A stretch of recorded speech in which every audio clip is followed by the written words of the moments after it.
Medicine, engineering, லா மற்றும் பல கோர்ஸ்களுக்கான admission நடைபெறுகிறது. அதுவும் 92% பிளேஸ்மெண்ட் கேரண்டியுடன். Vels university, your dream our mission. காலையிலேருந்து நம்முடைய மக்களவை தேர்தல் முடிவுகளை ஒரு பரபரப்பாக போயிட்டுருக்குது. அதை தொடர்ந்து அப்டேட் கொடுத்து நம்ம விருதுநகர் அரசியல் கட்சி தலைவர்களோட நேர்காணல் எடுத்துகிட்ருக்குறோம். இப்போ நம்முடைய மனிதநேய ஜனநாயக கட்சியினுடைய தலைவர், சட்டமன்ற உறுப்பினர் திரு தமீம் அன்சாரி நம்மளோட இருந்திருக்காங்க. சார் வணக்கம். வாழ்த்துக்கள். தேர்தல் முடிவுகள் பார்த்துட்ருப்பீங்க. எக்ஸிட் போல் வந்ததுக்கு அப்புறமும் சரி, அதுக்கு முன்னாடியும் சரி, தேர்தல் முடிவுகள் எப்படி இருக்கும்னு உங்கள் நிறையா சந்தேகங்கள்லாம் நீங்கள் கிளப்பிட்டு இருந்தீங்க. இப்போ தேர்தல் முடிவுகளை எப்படி பார்க்குறீங்க? ஏன்னா இந்தியா கூட்டணி ஒரு 220 தொகுதி மேலே முன்னிலை வகிச்சிட்ருக்கு. இந்த முடிவுகளை எப்படி பார்க்குறீங்க நீங்கள்? இப்போ நம்ம எதையுமே உறுதியிட்டு சொல்லிட முடியாது. சரி, மாலை ஒரு 3:30 மணிக்கு பிறகு தான் ஒரு முழுமையான கணிப்பை நோக்கி நகர முடியும். இப்போ எல்லாமே ஏற்ற இறக்கங்களாக தான் வந்துக்கிட்டு இருக்கு. பெரும்பாலும் 5 அல்லது 6 அல்லது 7 சுற்றுகள் இதுதான் போய்கிட்டு இருக்கு. பாஜக முன்னிலை வைக்கக்கூடியதாக சொல்லப்படக்கூடிய ஒரு 96 தொகுதிகளில் அவங்க வெறும் 1000 ஓட்டுக்குள்ளே தான் இருக்கிறாங்க. அதையும் நம்ம கவனிக்க வேண்டியது இருக்குது. எவ்வளவோ அவதூறுகள், கடுமையான நெருக்கடிகள், தேர்தல் ஆணையத்துடைய நடவடிக்கைகளில் பல்வேறு விமர்சனங்கள் இருந்த நிலையில் இவற்றையெல்லாம் கடந்து காங்கிரஸ் தலைமையிலான ஒரு இந்தியா கூட்டணி இவ்வளவு பெரிய ஒரு போட்டியை தந்திருக்கிறது. ஒரு மிகப்பெரிய நம்பிக்கையை ஊட்டுகிறது ஜனநாயகத்தில். 400 இடங்களில் நாங்கள் வெல்வோன்னு சொல்லி மோடியும் அமித்ஷாவும் சவால் விட்டாங்க. அதற்கு ஏற்றது போலவே வட இந்திய ஊடகங்கள், தவறாக கருதிக்கொள்ளக்கூடாது, வட இந்திய ஊடகங்கள் எக்ஸிட் போல்ங்கிற பேரில் மோடி திணிப்புகளை வெளியிட்டிருந்தாங்க. 3 நாட்கள் அதுவே பெரிய விவாதங்கள் ஆயிருந்துச்சு. அது பங்கு சந்தைக்காக நடைபெற்ற சூழ்ச்சி என்பது விவரம் அறிந்தவர்களுக்கு தெரியும். இப்போ காங்கிரஸ் தலைமையிலான இந்தியா கூட்டணி 230 இடங்களை இப்போ கிராஸ் பண்ணுறாங்க பரவலாக. இந்த சுற்றுகள் அதிகரிக்க அதிகரிக்க இன்னும் நல்ல லீடிங் வரும் தான் நம்ம எதிர்பார்க்குறோம். இப்போது மோடியை ஒரு பெரிய பிதாமகராக கட்டமைச்சாங்க. அவரே கூட என்ன செஞ்சார், கடவுள் என்னை அவதாரமாக அனுப்பியிருக்கிறதான்னு சொல்லி வட இந்திய மக்கள் முட்டாளாக்க நினைச்சார். அவருடைய தொகுதியில் அவர் ஏற்ற இறக்கத்தில் போய்கிட்டு இருக்கார். இந்த இடத்துல ஒரு கேள்வி, நீங்கள் தேர்தல் ஆணையத்து மேலே நிறையா ஒரு சந்தேகங்களை கிளப்பி நிறைய விமர்சனங்களை வச்சிங்க. இப்போ இந்த தேர்தல் முடிவுகளை பார்க்கும்போது அதை எப்படி அதை ரியலைஸ் பண்ணி இனிமேல் தானே சொல்ல முடியும். இப்போ அந்த விமர்சனங்கள் இருக்குது. இப்போ அதாவது 10 மணி வரையிலையும் தேர்தல் ஆணையம் ஒரு நிலையில் இருந்துச்சு. 10:30 மணிக்கு தேர்தல் ஆணையம் என்ன அறிவிக்குது பார்த்தீங்களா? எதிர்க்கட்சி முகவர்கள் திருப்தி அடையக்கூடிய அளவுக்கு தேர்தல் ஆணையர்களுடைய நடவடிக்கைகள் இருக்குன்னு சொல்கிறாங்க. இது 10 மணிக்கு பிறகு ஏன் அந்த ஞானோதயம் வந்துச்சு? இது நேற்று அறிவிச்சிருக்கலாம்ல அந்த கருத்துக்களை. அப்போது தேர்தல் ஆணையத்துடைய முன்னுக்கு பின்னான சில அறிவிப்புகள், நடவடிக்கைகள்லாம் மக்கள்கிட்ட ஒரு ஐயத்தை ஏற்படுத்தியிருக்கு. அதான் 100% தேர்தல் ஆணையம் சரியில்லை நம்ம சொல்ல வரல. தேர்தல் ஆணையத்தில் சில நடவடிக்கைகள், விமர்சனங்கள் ஏற்பட்டிருக்கு. அதை களையக்கூடிய ஒரு பொறுப்பு ஒரு ஜனநாயகத்தை கட்டி காக்கக்கூடிய ஒரு நிறுவனம் என்ற வகையில் தேர்தல் ஆணையர்களுக்கு உண்டு தானே. அந்த கேள்வி கேட்கக்கூடிய உரிமை ஜனநாயகத்தில் நம்ம கொடுக்கப்பட்டிருக்கா இல்லையா? தேர்தல் ஆணையம் சரியாக இருக்குன்னு தான் நம்ம சொல்கிறோம். 100% சரியில்லை நம்ம சொல்ல வரல. சில குறைகள் ஏற்பட்டிருக்கு. அந்த குறைகளை சரி செய்யுங்க, மக்களோட ஐயங்களை போக்குங்க, ஐயத்துக்கு இடமில்லாத வகையில் செயல்படுங்க நம்ம சொல்கிறோம். சரியா? அதனால் இப்போ இந்த முடிவுகளை பொறுத்தவரை இது உத்தரப்பிரதேசத்தில் நாங்கள்லாம் எதிர்பார்த்த அந்த முடிவை நோக்கி தான் போய்கிட்டு எதிர்பார்த்தீங்க. ஆமாம், உத்தரப்பிரதேசம் எதிர்பார்த்தோம். இந்தியா கூட்டணி ஒரு 20 தொகுதியில் ஜெயிக்கலாம் அப்படின்னு ஒரு பரவலாக அப்படி சொன்னாங்க. ஆனால் அங்கிருந்து வரக்கூடிய கள நிலவரங்கள், அங்கே இருக்கக்கூடிய பல அரசியல் வல்லுநர்கள்ட்ட நம்மளாம் உரையாடிய போது அவங்க தரப்பில் சொன்னது காங்கிரஸ் சமாஜ்வாடி அலையன்ஸ் 60 இடங்களை கிராஸ் பண்ணாங்க. பல பேர் நம்பலை. நான் பல இடங்களை அறிஞ்சிட்டு சொன்னேன். 60 இடங்களை இந்த கூட்டணி கிராஸ் பண்ண சொல்லி இப்போ ஏறத்தாலும் அதை நோக்கி தான் போய்கிட்டு இருக்கிறாங்க இன்னைக்கு இதில். அதே மாதிரியா வெஸ்ட் பெங்காலில் பிரசாந்த் கிஷோர் போன்ற மேதைகள்லாம் இல்லை, எல்லாமே தனக்கு தான் தெரியுங்கிற மமதியில் இருந்த ஒரு பிரசாந்த் கிஷோர் அவர் என்ன சொன்னார், வெஸ்ட் பெங்கால் அந்த முறை ஆச்சரியப்படத்தக்க அளவுக்கு பாஜக அதிகமான இடங்களை பெறுண்டார். நீங்கள் எல்லாமே என்ன, ஏற்கனவே பெற்றதை விட மம்தா பானர்ஜி அதிகமான இடத்த போய் முன்னேறிக்கிட்டு இருக்காங்க. இல்லை, கடந்த முறை பிஜேபி 18 ஜெயிச்சாங்க, இந்த முறை 14 அந்த மாதிரி. இந்த முறை அதிக இடங்கள் மம்தா விட அதிக இடங்கள்ல பிஜேபி தான் வரணும் மம்தா இவர் சொன்னார். யார்? பிரசாந்த் கிஷோர். அது இல்லாமல் போயிடுச்சுல 30 இடத்த அந்த அம்மா கிராஸ் பண்ணி போய்கிட்டு இருக்காங்க. அதே மாதிரி ராஜஸ்தானில் சச்சின் பைலட்டோட உழைப்பு, திட்டமிடல், அங்கே ஒரு சட்டமன்ற நேரத்தில் பிளவுபட்டு இருந்தாங்க. இப்போ ஒரு ஐக்கியப்பட்டு செயல்பட்ட நிலையும் நல்ல ரிசல்ட் அங்கேயும் வந்துகிட்டு இருக்கு. எதிர்பார்த்தது எங்கே படுதடைஞ்சிருக்குன்னு சொன்னோம்னா கர்நாடகாவில் தான். கர்நாடகாவில் காங்கிரஸ் இவ்வளவு பெரிய பின்னடைவை சந்திக்குன்னு சொல்லி நம்ம எதிர்பார்க்கவே இல்லை. தமிழ்நாட்டில் நம்ம எதிர்பார்த்த ரிசல்ட் வந்துகிட்டு இருக்கு. கேரளாவுனையும் அதே தான். அது கொஞ்சம் லெஃப்ட் கொஞ்சம் அதிக இடங்கள் வர மாதிரியா தகவல் சொன்னி இப்போ என்னன்னு தெரியல, லேட்டஸ்ட்டில் வரும். எது எப்படியா இருந்தாலும் இந்தியா கூட்டணி தானே வைங்களேன். மொத்தத்தில் ஒரு நம்பிக்கையை ஊட்டக்கூடிய வகையில் இந்தியா கூட்டணியுடைய முன்னேற்றம் இருக்குது. பலரும் ஆச்சரியமாக பார்க்குறாங்க. ஏன்னா அந்த எக்ஸிட் போல நினச்சி குழம்பி போனவங்கலாம் என்ன இவ்வளோ பெரிய நெருக்கத்தில் காங்கிரஸ் நிற்கிதே, இந்தியா கூட்டணி நிற்கிதுன்னு பார்க்குறாங்க. ஆனாலும் 3லேருந்து 4 மணி வரையிலும் நம்ம பொறுத்து இருக்கணுங்கிறது தான் நம்முடைய பார்வை புரிதல். இல்லை வட மாநிலங்களில் அந்த தேர்தல் முடிவுகளை வந்து நீங்கள் எதிர்பார்த்ததானே? யூபி வந்து நான் உத்தரப்பிரதேசத்தை நான் எதிர்பார்த்தேன். ஆனால் பீகாரில் இன்னும் கொஞ்சம் அதிக இடங்களில் வருவான் நான் எதிர்பார்த்தேன். பீகாரில் தேஜஸ்வி யாதவுடைய பரப்புரை ரொம்ப நல்லா இருந்தது, கூட்டம் நல்லா பிரமிப்பாக இருந்தது. அவர் வந்து 200 இடங்களுக்கு மேலே பேரணிகளில் பங்கேற்றாரு. நிதிஷ்குமார் மீது ஒரு அதிருப்தி அங்கே இருந்துச்சு, இப்படிலாம் சொன்னாங்க. ஆனால் என்ன கர்நாடகாவில் எப்படி ஒரு ஆச்சரியமான ஒரு பின்னடைவை இந்தியா கூட்டணி சந்திச்சிருக்கோ அதே மாதிரி தான் பீகார்லேயே சந்திச்சிருக்கதா நான் கருதுறேன். நிறைய அவருடைய பேரணிக்கு பொதுக்கூட்டத்துக்கு நிறைய மக்கள் லட்சக்கணக்கில் திரண்டு வந்தாங்க. எதிர்பார்ப்பு இருந்தது. இப்போ முதல் தலைமுறை வாக்காளர்கள் தேஜஸ்வி பின்னாலே போயிட்டதா தான் ஊடகங்கள் ஆங்கில பத்திரிகைகள் கிட்டத்தட்ட உத்தரப்பிரதேச அளவுக்கு பீகார்ல வந்து வெற்றி கிடைக்கும். இப்போ பீகார்லையும் கர்நாடகாவிலையும் எதிர்பார்த்தது மாதிரி இருந்துருந்துச்சுன்னா இந்த எண்ணிக்கை சம அளவில் போயிருக்கும். இப்போ 230 இந்தியா கூட்டணி, 290 பிஜேபி கூட்டணின்னு வரும் பார்த்தீங்களா, இது வந்து ஈக்குவலாக போய் இருந்திருக்கும். அதனால் இப்போ ஒன்று கெட்டு போட நான் சொன்ன மாதிரி 96 தொகுதிகளில் பாஜக 1000 ஓட்டுக்குள்ளே தான் வந்து லீடிங்கில் நின்றுக்கிட்டு இருக்காங்க. இப்போ நான் அதிகபட்சம் ஒரு 7 சுற்று நடந்திருக்குன்னு நினைக்கிறேன். இன்னும் 40 சுற்றுக்கு மேலே போக வேண்டியது இருக்கா இல்லையா? ஏன்னா ஒரு 10 ஆண்டு ஆட்சியில் வந்து நிறைய விமர்சனம் வச்சிங்க. இப்போ உத்தரப்பிரதேசத்தில் கூட வந்து ராமர் கோயில் பெருசாக ஈடுபடலை அப்படின்னு சொல்லி சொன்னாங்க. சார், முக்கியமான செய்தி, எந்த அயோத்தியை மையப்படுத்தி ஒருதாய் மக்களாக வாழ்ந்து கொண்டிருந்த இந்துக்களையும் முஸ்லிம்களுடைய உறவுகளையும் நாசப்படுத்தி பாபர் மசூதி இடித்து எல்லா கலவரங்களையும் ரத்தாறுகளையும் ஓட்டினாங்களோ அந்த அயோத்தி தொகையில் அவங்க பின்தங்கி இருக்கிறாங்க பாஜக. அப்போ நீங்கள் ராமர் கோயில் கட்டினதை வந்து அந்த மக்கள் மதிக்கிறாங்க, ஆனால் அதை ஒரு சாதனையாக நீங்கள் கொண்டாடியதை வந்து அவங்க ஏற்கலை. இன்னொன்று, அவங்க ராமரை மதிக்கிறாங்க, முஸ்லீம்களை வெறுக்கலை மக்கள். அங்கே இந்துக்களும் முஸ்லீம்களும் சேர்ந்து தான் ஓட்டு போட்டிருக்காங்க இந்தியா கூட்டணி. நல்லா பாருங்க, நீங்கள் அயோத்தி நகரத்திலேயே வந்து லீடிங் அடிச்சுக்கிட்டு இருக்காரு. அதேதான் காங்கிரஸ் இது சமாஜ்வாதி கூட்டணி. எந்த ராமர் கோயில் கட்டியதை சாதனையாக பாஜக சொன்னதோ, எந்த அயோத்தியை முன்னிறுத்தியதோ, அந்த அயோத்தி நகரத்தில் கூட இந்துக்கள் பாஜக திரும்பி இருக்காங்களே. அங்க வந்து இந்த கம்யூனல் அப்படிங்கறத தாண்டி வேலையின்மை பிரச்சனை, வளர்ச்சி, ஒற்றுமை, இதெல்லாம் வந்து பிரதானமா முன்னே வந்திருக்குன்னு சொன்னாங்க. இதே இது வந்து பீகார்லயும் அதே இஷ்யூஸ் இருக்கு. பீகார்ல உத்தரப்பிரதேச அளவுக்கு மோசம் இல்லை பீகார். ஆனாலும் பீகார்ல வந்து ஒரு பின்னடைவை வந்து இந்தியா கூட்டணி சந்திச்சிருக்கிறத நம்ம ஒத்துக்கொண்டு தான் ஆகணும். பீகார்லையும் கர்நாடகாவிலையும். ஆந்திராவில் எதிர்பார்த்தது தானே, அங்கே நாயுடுடைய அலைன்ஸ் கொஞ்சம் வலிமையா இருக்கிறதுனால அவங்க வருவாங்க அப்படின்னு சொல்லிட்டு. ஆனா ஒரிசாவில் பாருங்க, ஒரு நல்லாட்சி தான் நடத்தினார். யாரு? பிஜு பட்நாயக். ஒரிசால வந்து ஒரு கிட்டத்தட்ட 25 அதிக வருடங்கள் முதலமைச்சராக இருந்த ஜோதி பாசுடைய இடத்தை வந்து பின்னுக்கு தள்ளிட்டு வந்தாரு நம்ம பிஜு பட்நாயக். எந்த அதிருப்தி, நவீன் பட்நாயக் அவருடைய பையன், எந்த அதிருப்தியும் இல்லாம தான் இருக்கு.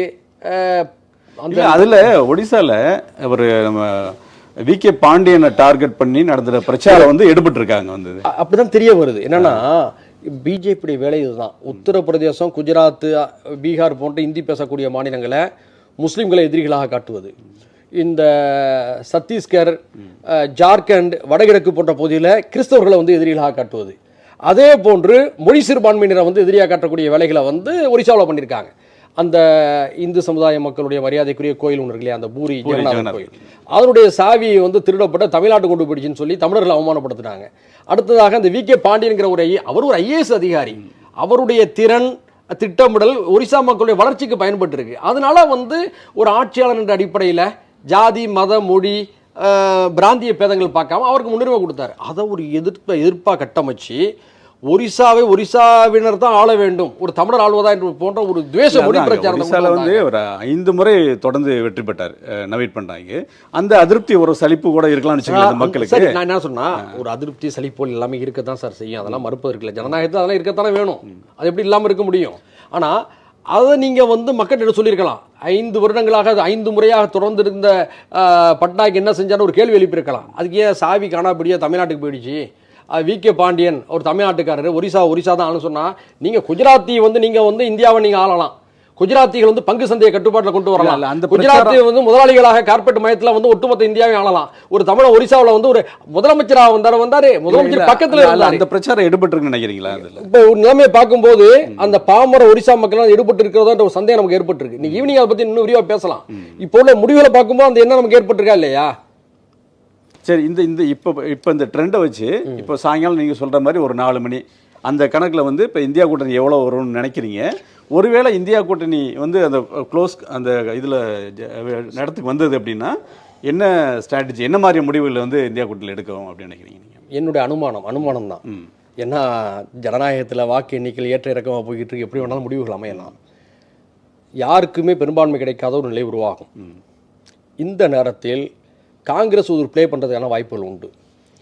பாஜக கூட்டணி இருக்கக்கூடிய சில மாநில கட்சிகளை தன்வசப்படுத்தி, ஏற்கனவே எப்படி குஜராலுக்கு ஐக்கிய முன்னணிக்கு ஆதரவு, வெளியிலிருந்து ஆதரவு கொடுத்தார்கள், தேவகவுடாவுக்கு ஆதரவு கொடுத்தார்கள் அல்லவா, அந்த மாநில ஒரு ஆதரவு கொடுக்கக்கூடிய முயற்சியை காங்கிரஸ் எடுக்கலாம். மோடி வரக்கூடாது என்பது மட்டும்தான் ஒற்றை நோக்கத்தோடு நாடு முழுக்க ஒரு எதிர்பார்ப்பு இருக்கிறது. அந்த அடிப்படையில் காங்கிரஸ் தங்களை தியாகப்படுத்தி கொண்டு இந்தியா கூட்டணி ஒரு நல்ல நோக்கத்தோடு இப்படிப்பட்ட ஒரு முடிவுகள் எடுப்பதற்கான வாய்ப்புகளும் உண்டு. ஆனால் இந்த முடிவுகளுடைய ஏற்ற இறக்கங்களை பார்க்கும்போது யாருக்கும் பெரும்பான்மை கிடைக்காது என்பது போன்றுதான் எனக்கு தோன்றுகிறது. ஆனால் பிஜேபி இப்போ இருக்க நிலைமையில் வந்து 272 அப்படிங்கிறது ஆட்சி அமைக்கிறதுக்கான பெரும்பான்மை இருக்குது. அது அந்த நம்பரை தாண்டிடுச்சு. அதாவது லீடிங் அப்படி காட்டுது. நான் ஏற்கனவே சொல்லியிருக்கேன், 96 தொகுதி எல்லாம் 1000 ஓட்டு கீழே தான் காட்டுது. என்ன மாற்றம் வந்தாலும் ஒரு பெரிய மாற்றம் வந்து சிங்கிள் லார்ஜஸ்ட் பார்ட்டியாக பிஜேபி இருக்கும். அதை நம்ம மறுக்க முடியாதுல்ல. தனிப்பெரும் கட்சியாக அது 150 இடங்களா, அதுக்கு அதிகமான இடங்களா, அது வந்து பிஜேபி தான் இருக்கும். ரெண்டாவது தனிப்பெரும் கட்சியாக காங்கிரஸ் இருக்கும். அதில் மாறுபட்ட கருத்து இல்லை. சிங்கிள் லார்ஜஸ்ட் பார்ட்டியே அப்படி ஒரு இடத்துக்கு பிஜேபி வருதுன்னா கட்டாயம் வந்து ஆட்சி அமைக்கிறதுக்கான எல்லா வேலைகளும் பெரும்பான்மை நிரூபிக்க சொல்லுவாங்க. அதுக்கு இடையில என்னென்ன நடக்குது, அதுக்கான ஸ்ட்ராட்டஜி வந்து அது முறியடிக்கான ஸ்ட்ராட்டஜி இந்தியா கூட்டணிகிட்ட இருக்குமா? அது வாய்ப்பு இருக்கு. நான் இந்தியா கூட்டணியுடைய தலைவர்கள் பட்டியலில் நான் இல்லை. இந்தியா கூட்டணி நான் அப்போ தான் இணைஞ்சிருக்கிறேன். இன்னைக்கு வந்து மாலை வந்து பிரியங்கா காந்தி மேடம் வீட்டில் வந்து தலைவர்கள்லாம் கூடுவதாக செய்தி வந்திருக்கு. அதில் என்ன வாதிக்க போகிறாங்கன்னு தெரியலை. அவங்க கூடக்கூடிய அந்த நேரத்தில் ஓரளவு அந்த அந்த சிம்டம்ஸ் தெரிய ஆரம்பிச்சிடும். அதனால் ஒரு நல்ல முடிவுகள் எடுப்பாங்க. ஆனால் இந்த வாய்ப்பு இருக்குது. என்னென்னா, யாருக்கும் பெரும்பான்மை கிடைக்காத ஒரு நிலை ஏற்பட்டு அந்த நேரத்தில் பாஜகவில் இருக்கக்கூடிய சில கூட்டணி கட்சிகளை கூட காங்கிரஸ் எடுத்து அவர்களை முன்னிறுத்தி வெளியிலிருந்து ஆதரவு தரக்கூடிய வாய்ப்புகள் கூட உருவாகலாம். அரசியலில் எதுவும் நடக்கும். நாட்டு மக்களோட எதிர்பார்ப்பு மோடி மாற்றப்பட வேண்டும். சொந்த வாரணாசியிலே அவர் பின்தங்க ஆரம்பிச்சிட்டார்ல. இவர் என்ன செஞ்சார்? வாரணாசியில் வளர்ச்சிக்கான வேலைகள் எதுவுமே செஞ்சாரா? செய்யலை.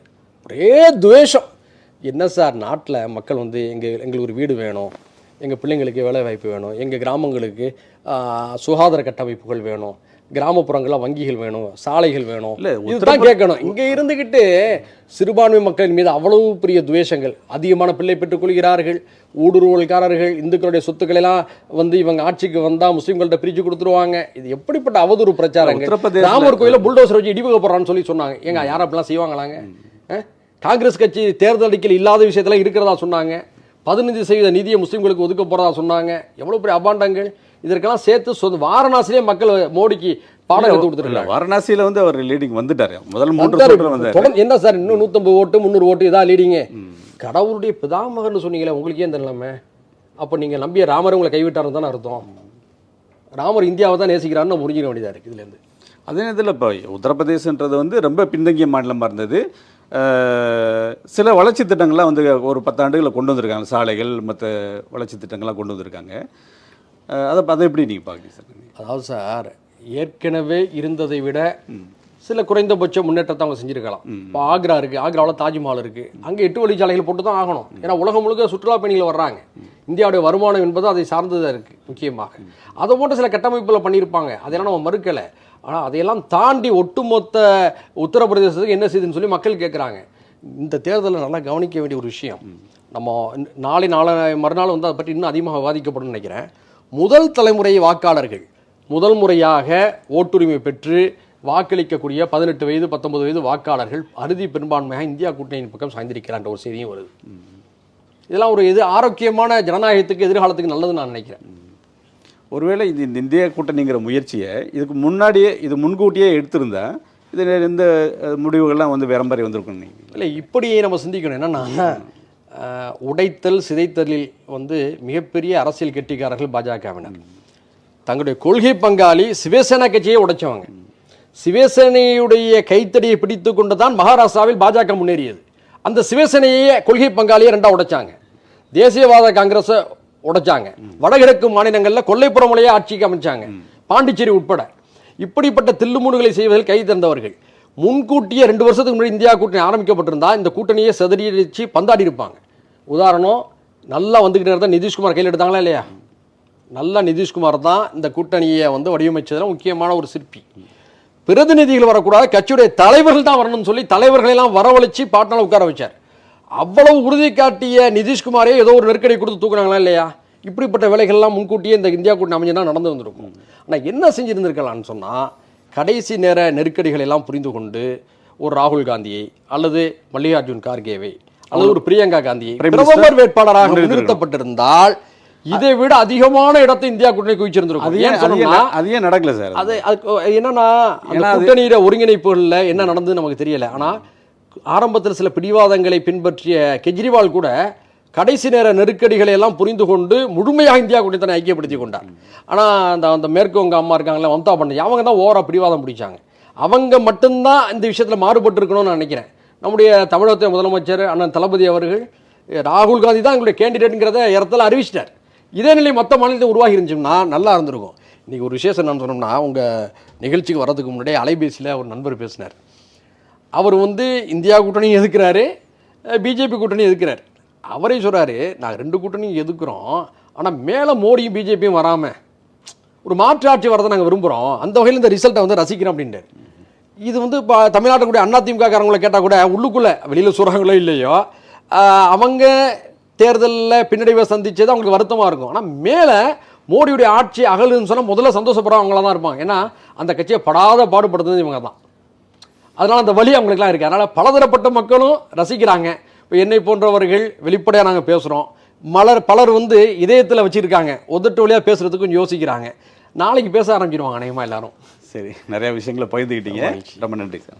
மெடிசன், இன்ஜினியரிங், லா மற்றும் பல கோர்ஸ்களுக்கான அட்மிஷன் நடைபெறுகிறது. அதுவும் 92% பிளேஸ்மெண்ட் கேரண்டியுடன். Vels university, your dream our mission. மாணவர்களின் கனவே எங்கள் லட்சியம்.